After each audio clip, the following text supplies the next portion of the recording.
Hey, what's going on? This is KC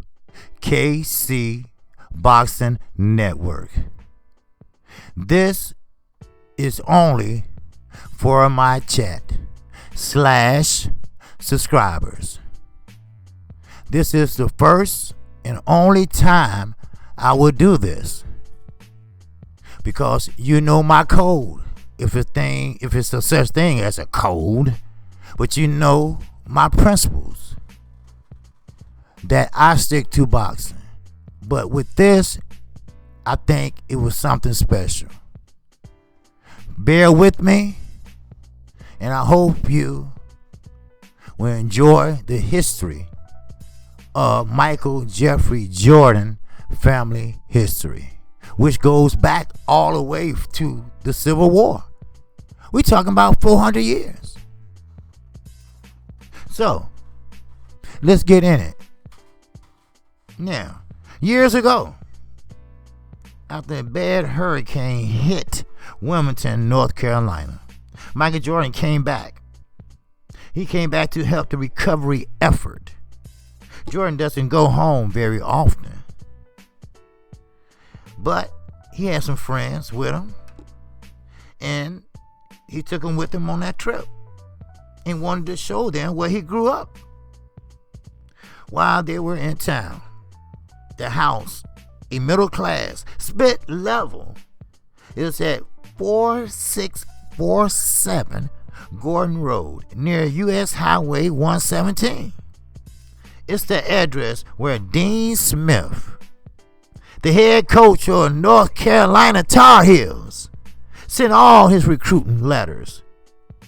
Out front, Jordan seems sentimental. One of the friends with him said later they didn't feel comfortable describing the scene. It felt private. How do most people feel when they go back to see their childhood home? The person explained, MJ is human. Now I want you all, my chat, my subscribers, I'm doing this for you all and me.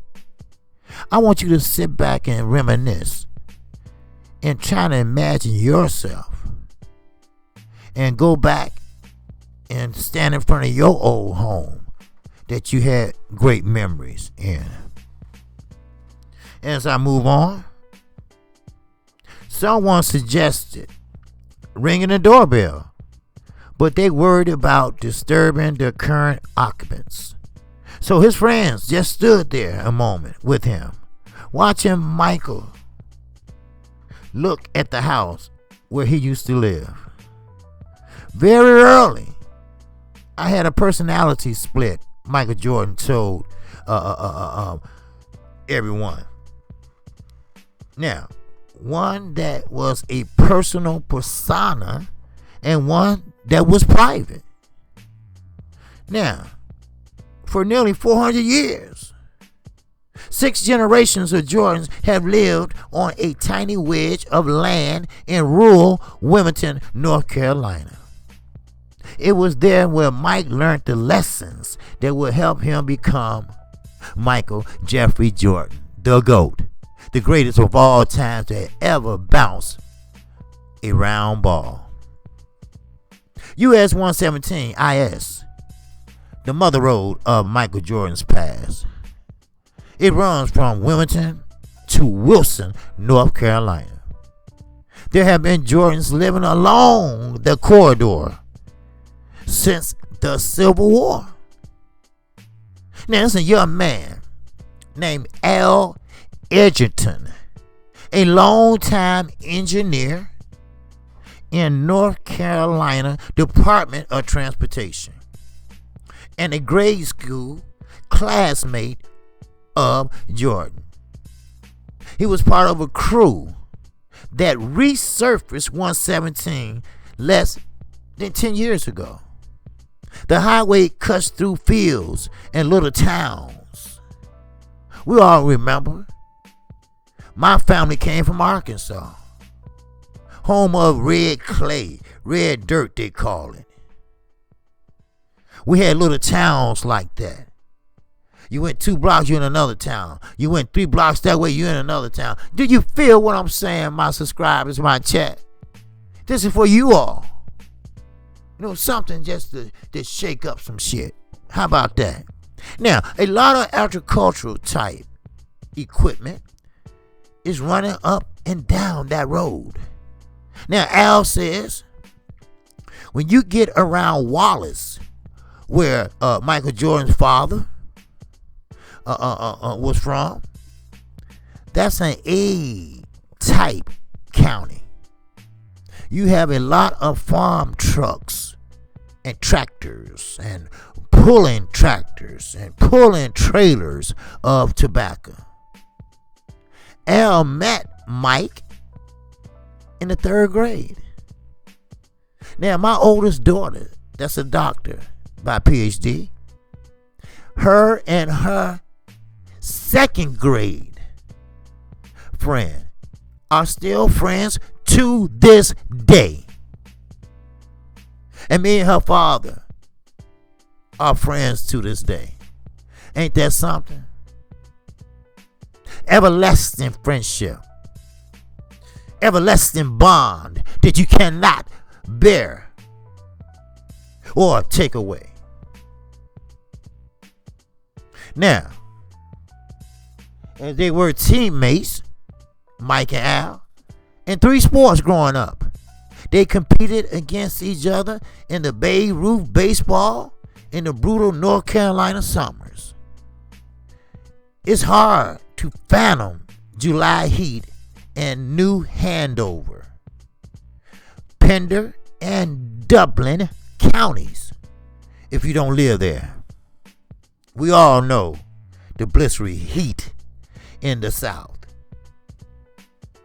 Only thing about it, I'm blessed with the 4 seasons: winter, spring, summer, fall. Now, during L's road crew days, he would go home and his boots would be soaked from all the sweat. He'll leave them out on the porch. But the next morning, when he slipped them back on, they still was wet. That's how hot it was. Checking asphalt, reminding him of Switzerland's long ago baseball games. We had field days in elementary school, where in May, you go out and have what we call a 100-yard dash. He says even then, Mike, he hated losing. Some of the memories I have on activity buses, going to football games, basketball games, baseball games. There was many times, we had a game of cards on the activity bus. And we get to the school we were playing, and Mike haven't been winning the last few hands. So he wouldn't let nobody off that goddamn bus. That's the competitiveness. That's the competitiveness in him. That's what we want to see in boxing. We want to see the competitiveness in these young fighters. We want to see them make themselves better and better and better and better and better and better. You see? We want to see the next boxer. We want to see the next Muhammad Ali. Oh, we want to see the next Sugar Ray Leonard. Hell, we want to see the next Floyd Mayweather. Oh, somebody help me here now.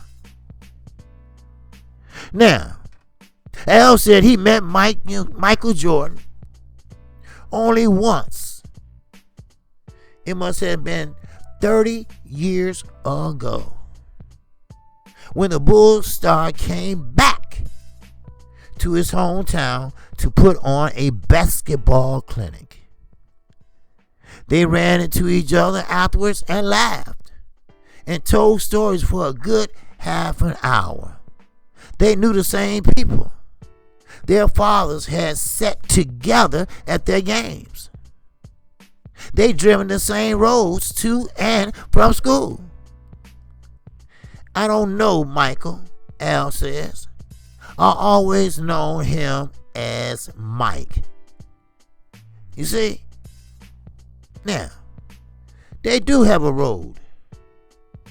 They have a road and a sign that says it's on a section of the Interstate 40, which run parallel to Highway 117.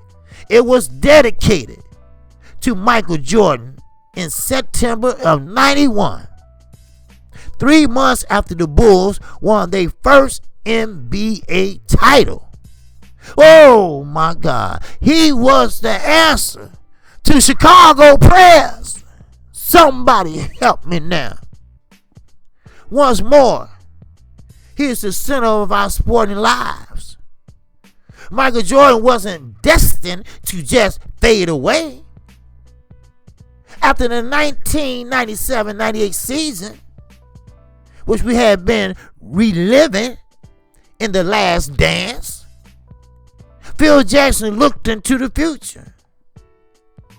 I know I will be forgotten as soon as this is over. All of us will. Except. Y'all don't hear me right now. KQ say except Michael. Michael will be remembered. He will be remembered forever. And Phil Jackson was right. Such is the power of Michael Jordan that ESPN primetime ratings are up versus last year. Michael had, ESPN had over 7 million viewers every goddamn Sunday.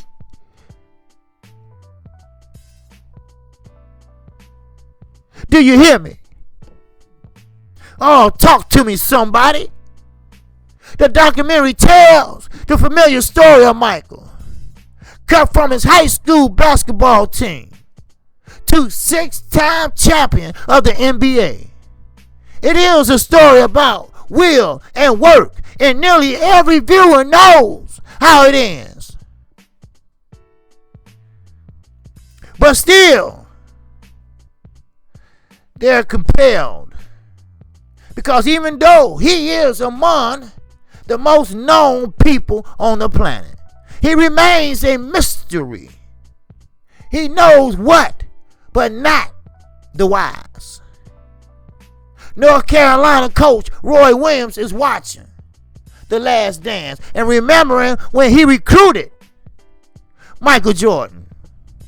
Roy grew up in the Blue Ridge Mountains, raised in poverty by a single mom. A few years ago, he found himself driving from Chapel Hill to play golf in Wilmington.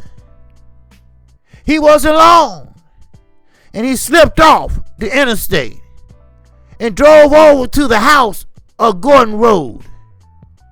If you was driving down Interstate 40, there's a sign at the Pender New Hanover County line announcing that this stretch of road is named in honor of Michael Jeffrey Jordan. But if you, Roy Williams, pulling off 117, your mind and eyes focusing on Michael Jordan's father, working out front on Gordon Road, most likely on a car engine, his tongue stuck out in concentration, a habit he acquired from his grandfather. And we all know that wagging tongue, and his son acquired that from him. Every time Mike go up for an alley-oop, reverse, or just a straightaway slam, you see that tongue wagging, you know it's time to get the fuck out the way. Different era, different times. But the greatest of all times. Somebody help me with this. And I'm going to say this. Old habits is hard to break. Now, as I go on, I drive down Michael Jordan Highway, he said. It just reminds me of those times. James and Dolores were so good to me. You can't give the parents all the credit. But they led him by example.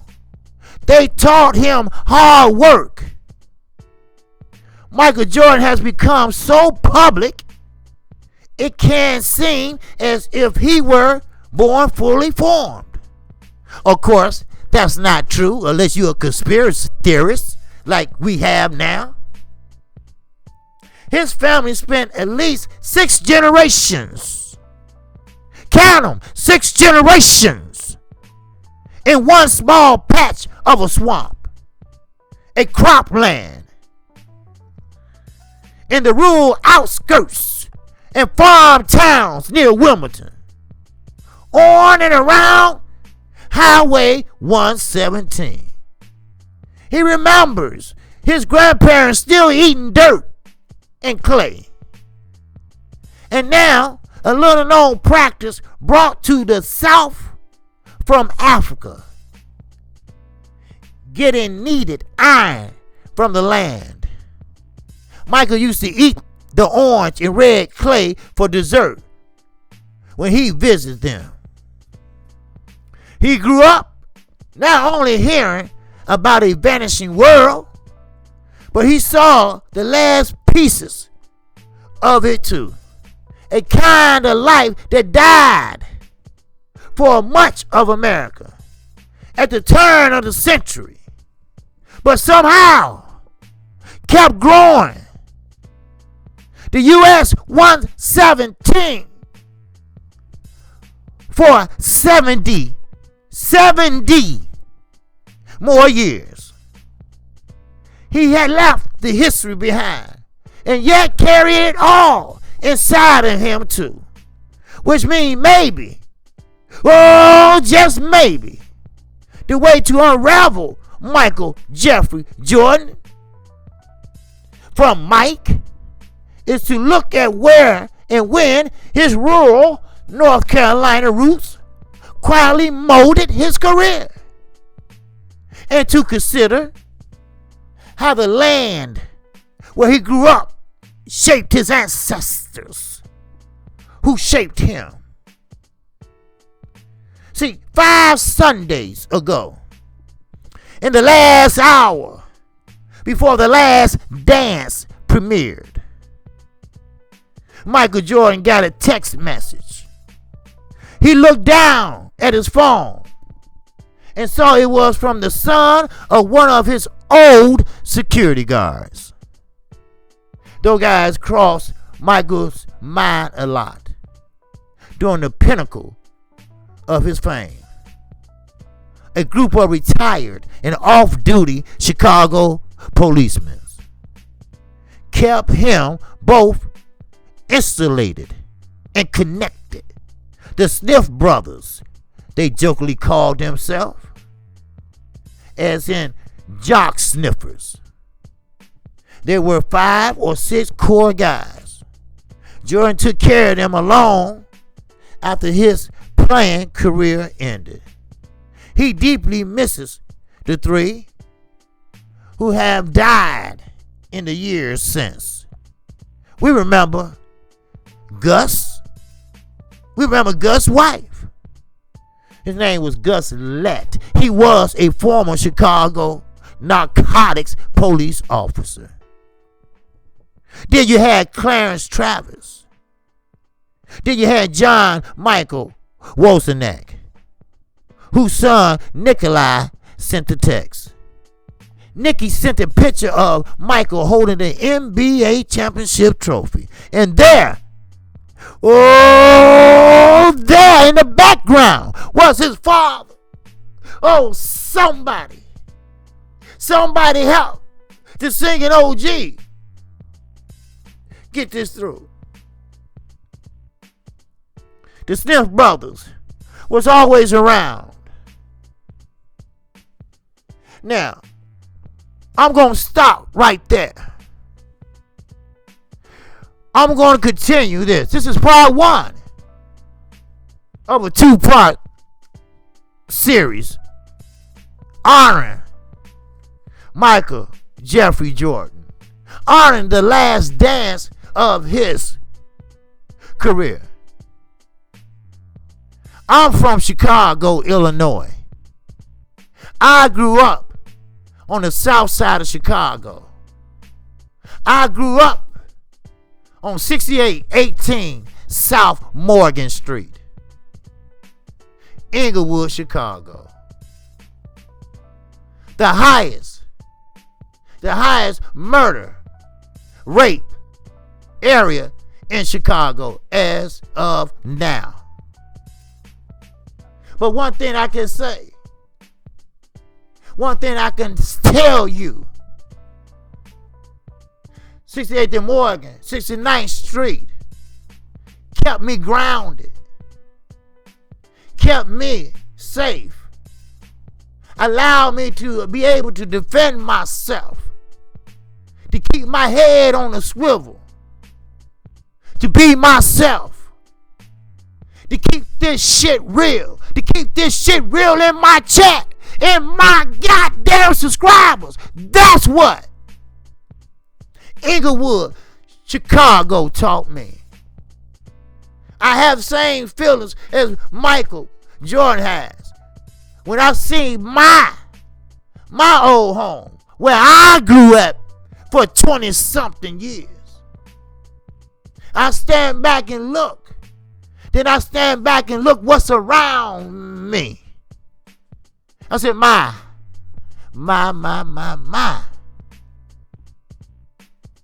See, don't get it twisted. Inglewood never was, and probably never will be, a respectable community. But there are a lot of respectable people. I'm KQ, KC Boxing Network. And like I say, I dedicate this to my subscribers, to my chat. This is a change,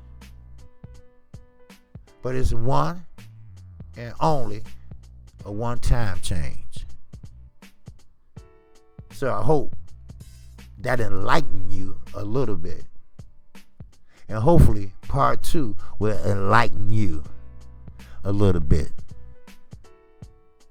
So with that, shout out to the almighty LDBC. Part 2 will be coming shortly. Peace and love. Assalamu alaikum. Peace be unto you.